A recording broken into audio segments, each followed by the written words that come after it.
I'm Levi Espana from Section Bravo, and this video is all about executive clemency, including its various forms and process involved. Executive clemency is a branch of government which headed or represented by President, and clemency which means forgiveness o kapasayloan. For short, executive clemency is kapasayloan na gihatag sa presidente. So there are 4 forms of executive clemency such as pardon, commutation of sentence, reprieve, and amnesty. Pardon is ang privilege o pagpasaylo na gihatag sa presidente sa usa ka individual o usa ka tawo na di masilutan pa sa iyahang paghimo og krimen or paglapas sa balawod pinaagi sa pagpasaylo sa presidente.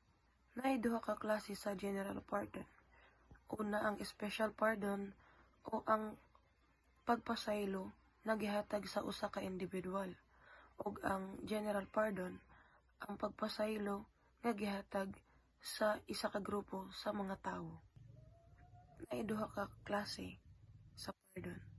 Conditional pardon nagtumong sa exemption sa usa ka individual sa sulod sa pipila ka limitasyon o kondisyon, o ang pagpasaylo nga naay mga kondisyones. Ang absolute pardon is ang pagpasaylo sa isa ka kriminal sa wala nay kondisyon pa.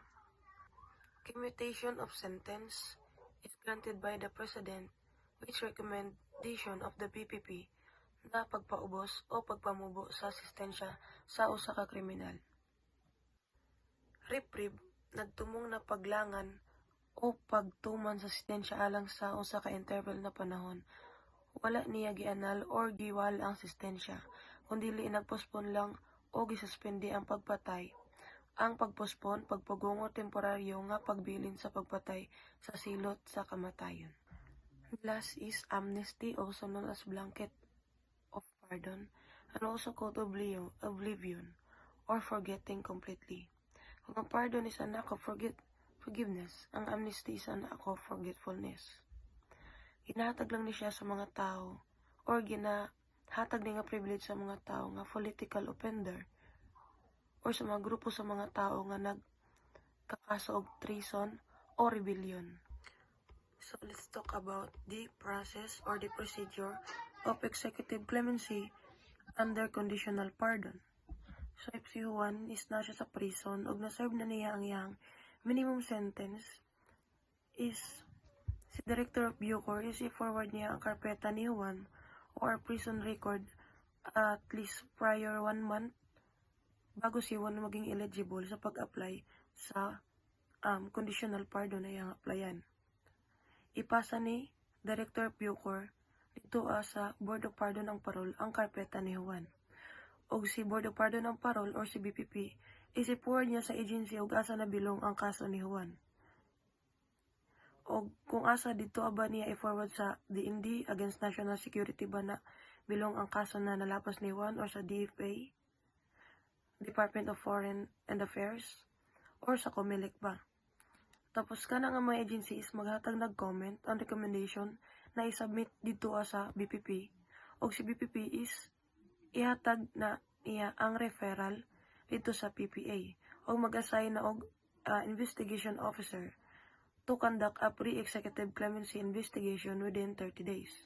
O kung si Juan is dito niya na-serve iyahang minimum sentence dito sa municipal or city and or district jail, is si warden ang mag-submit sa iyahang karpeta or prison record dito kay Director of Bucor. O dito ani warden i-submit. Si Director of Bucor within 15 days is naa siya 15 days nga i-forward ang karpeta or prison record dito sa Board of Pardon and Paroles. Og same gihapon dito kang BPP i-forward na po niya kung asa nga jurisdiction na bilong ang kaso ni Juan para maghatag og comment and recommendation para dito i-submit kang BPP og gihatag gihapon niya dito kang ang PPA. Og mag-assign gihapon na siya og investigation officer to conduct pre-executive clemency investigation within 30 days. O pag nakasubmit nag-report sa Board of Pardon ng Parol si investigation officer, si BPP chairman is magpatawag siya og meeting ug dito sa meeting is ang quorum ug ang majority of members is present. Kung ang majority sa quorum or majority members is present o nag-vote sila pa sa pagka-grant sa application ni Juan or i-recommend for executive clemency, si BPP is i-recommend niya dito kay Presidente nga si Juan i-isgaan og or i-grant niya ang application ni Juan is i-recommend niya dito kay Presidente. Og sa Presidente na ang mag-decide kung i-deny niya or i-grant ang application ni Juan. Kung i-deny niya, si Juan is remain in jail or in prison.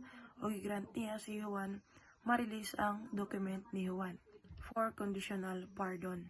So, pag mag-grant na ang application ni Juan is ma-release ang iyang documents, the form of the release document shall be prescribed by the board and shall contain the latest 1-by-1 photograph and right thumbprint of the prisoner. So, pag si Juan nga pardon ni nakalapas sa violation or nakabuhat og violation while under a conditional pardon, si officer or si parole officer is magbuhat og infraction report nga ipasa niya dito kay Board of Pardon and Parole, ug si Board of Pardon and Parole is magkandak og hearing ug dito sa quorum which majority members of BPP are present is mag-decide sila og i-continue pa ba nila ang supervision or mag-issue na sila og order of arrest and recommitment or OAR pag napamataw nga si Juan is nakalapas gyud or nakabuhat gyud og violation.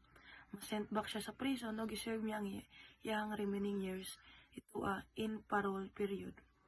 Meanwhile, nakabuhat siya og violation ug ma-suspend ang iyang or ma-serve na pod niya balik ang iyang remaining sentence ito sa prison is pwede gihapon siya mag-apply ana which is unlimited man gihapon sa iya.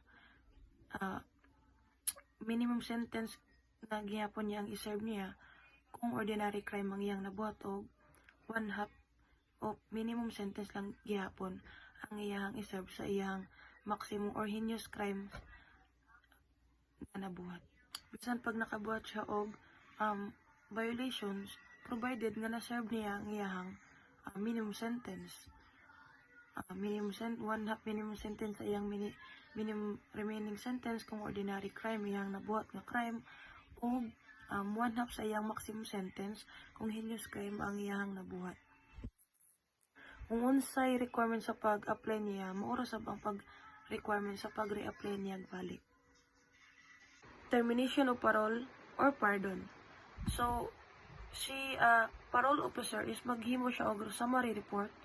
Sa summary report is na dito ang includes all the behavior during the supervision. O ipasa niya dito kay BPP or the Board of Pardon and Parole. Karon si BPP is i-forward niya dito or maghimo og certificate of final release and discharge.